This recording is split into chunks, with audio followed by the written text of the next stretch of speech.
Halo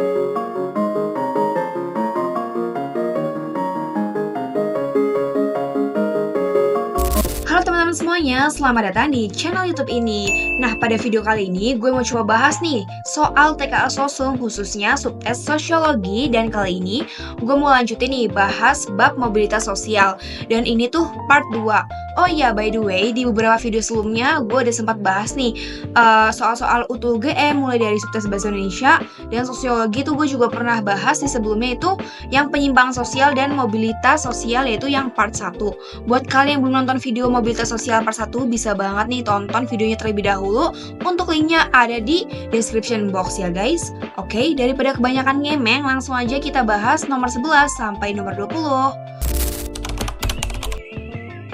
Kita bahas dari soal nomor 11 ya guys. Semangat bertahan sampai nomor 20. Saluran mobilitas horizontal ditunjukkan oleh apa sih? Nah, kalian udah tahu lah ya.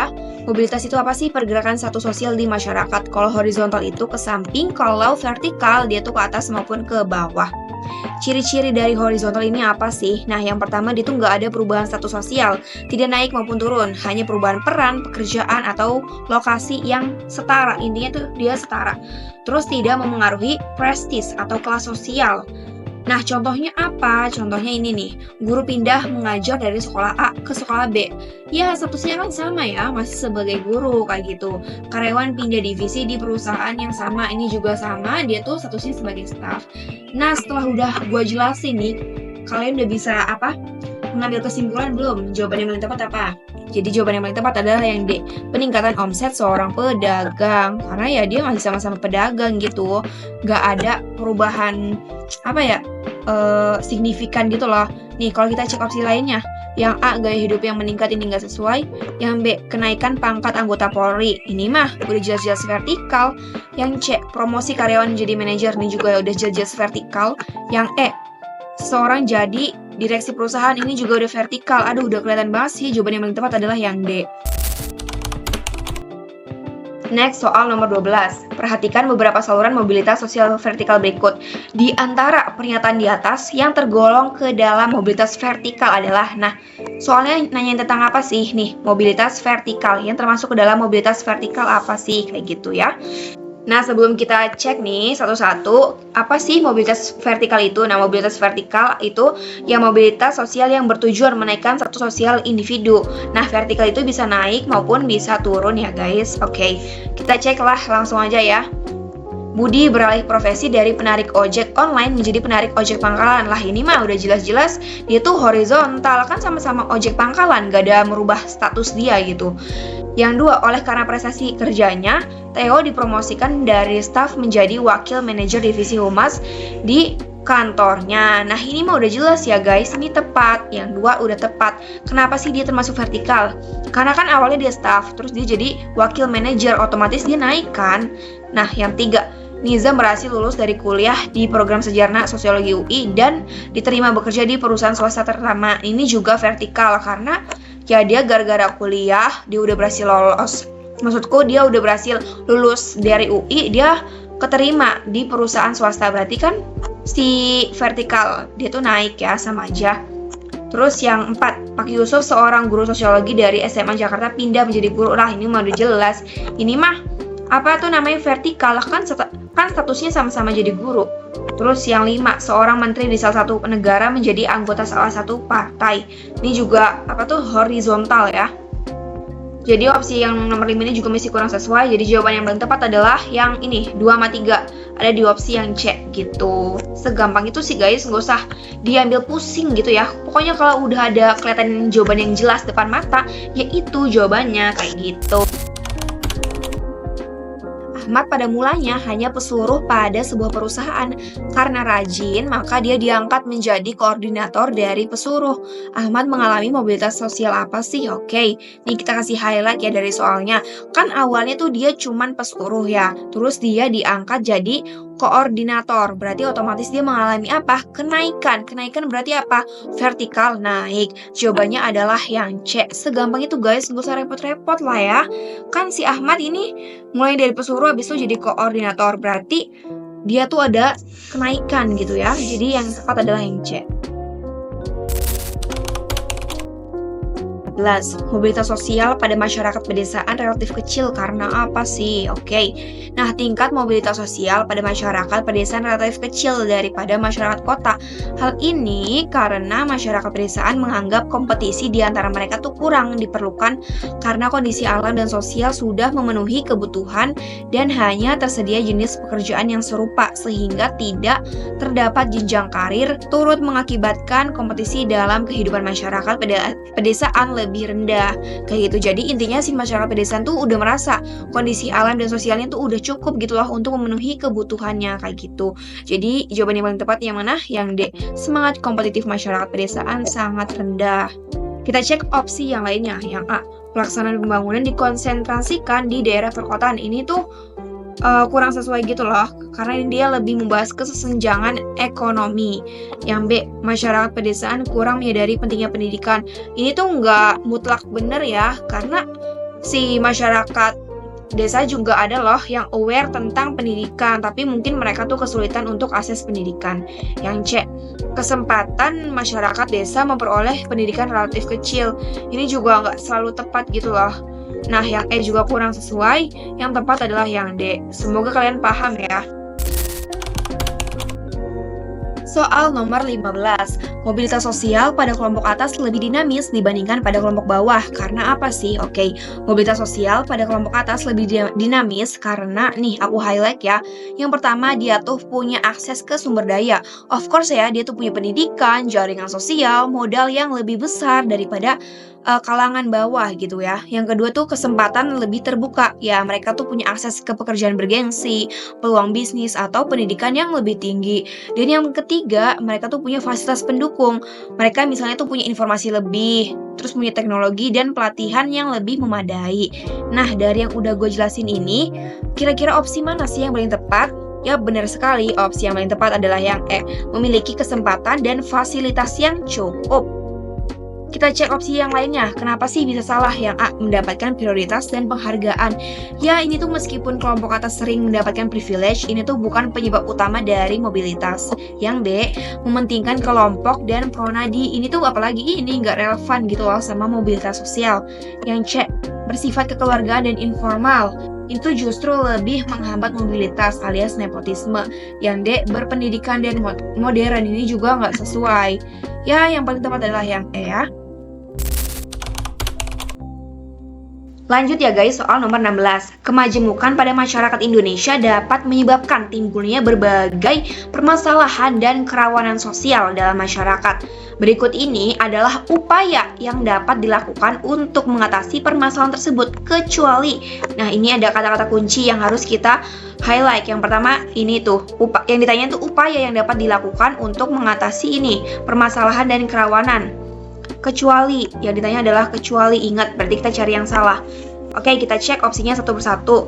Yang A, melakukan pemerataan pembangunan dan memperkecil kesenjangan antar wilayah. Nah, ini mah udah bener ya guys. Ini tuh bisa mengatasi permasalahan atau kerawanan sosial. Berarti ini bukan jawabannya, bisa kita silang. Yang B, menumbuhkan sikap nasionalisme. Ini juga sih udah jelas ya, bukan jawabannya.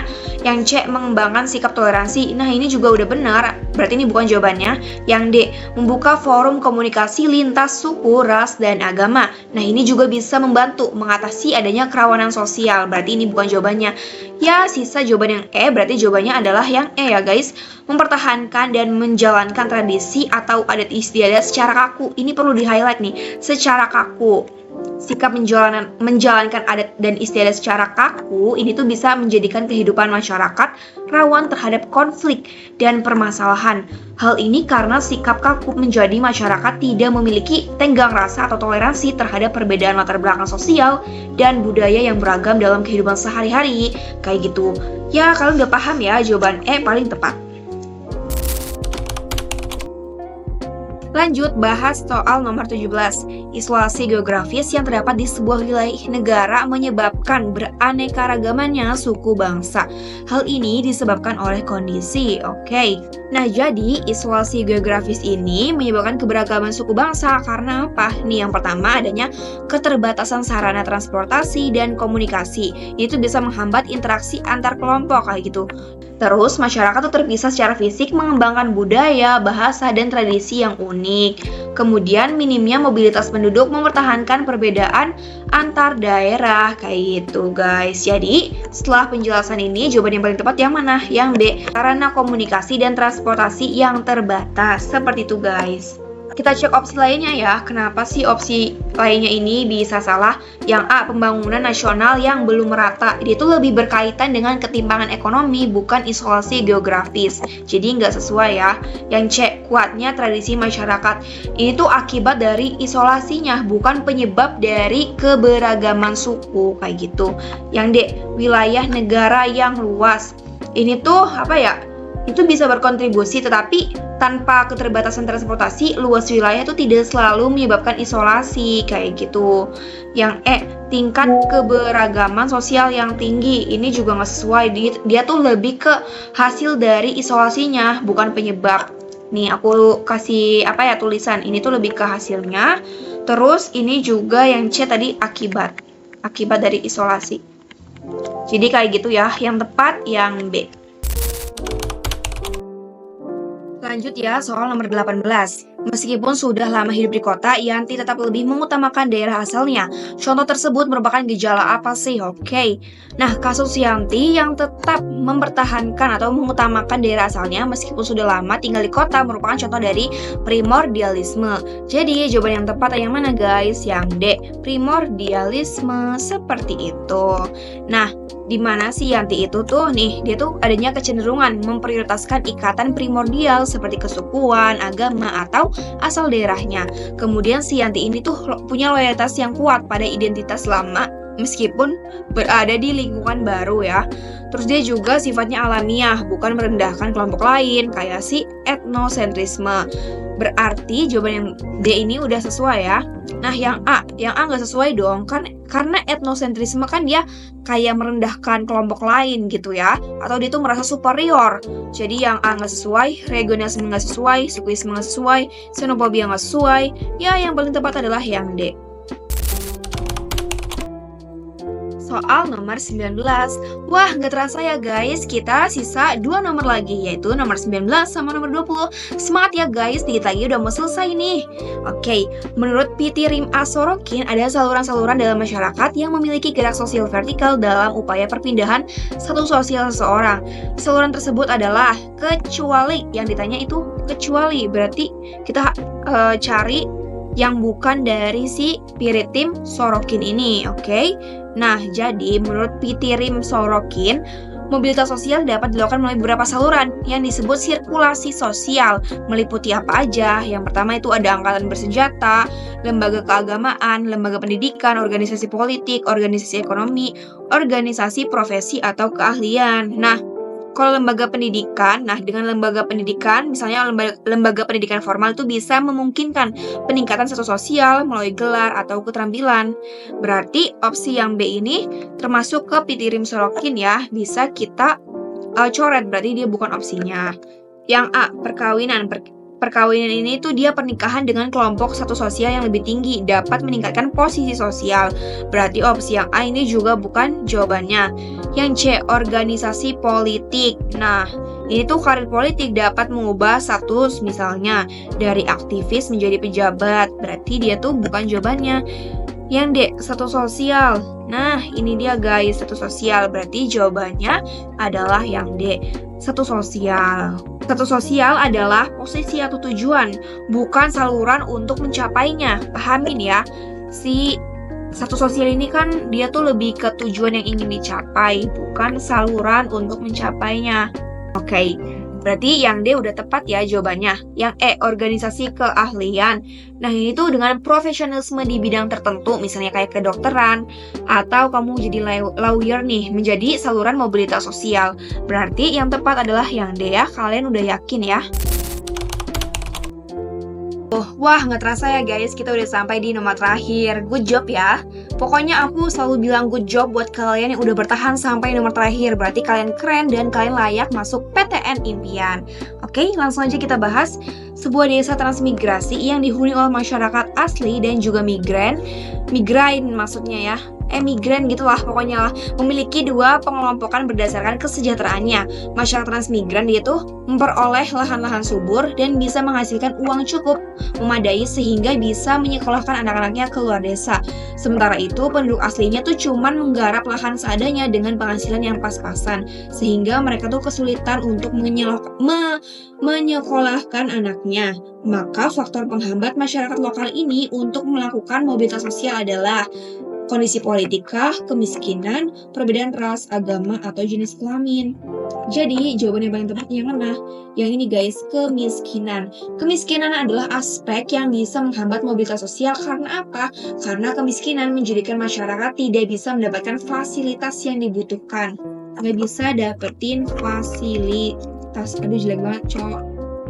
Ini dia tuh nggak bisa dapat fasilitas untuk melakukan mobilitas sosial. Dalam kasus ini, kemiskinan penduduk desa yang menjadikan mereka tidak bisa mendapatkan akses pendidikan yang layak agar bisa memutus mata rantai kemiskinan dan melakukan mobilitas sosial. Nah, jadi si kemiskinan dalam soal ini tuh paling tepat ya. Yang A, kondisi politik. Wah, di sini tuh nggak ada pembahasan mengenai politik, perbedaan ras apalagi nggak disinggung dalam soal. Perbedaan agama juga nggak nyambung. Jenis kelamin apalagi ini nggak nyambung. Yang paling tepat yang B, kemiskinan. Oke guys, jadi segitu aja ya pembahasan pada video kali ini di nomor 11 sampai nomor 20. Semoga video ini bisa bermanfaat dan kalian lolos di PTN yang kalian inginkan. Jangan lupa like video ini, subscribe, komen, dan share ya. Ya, segitu aja ya. Oke, bye-bye guys.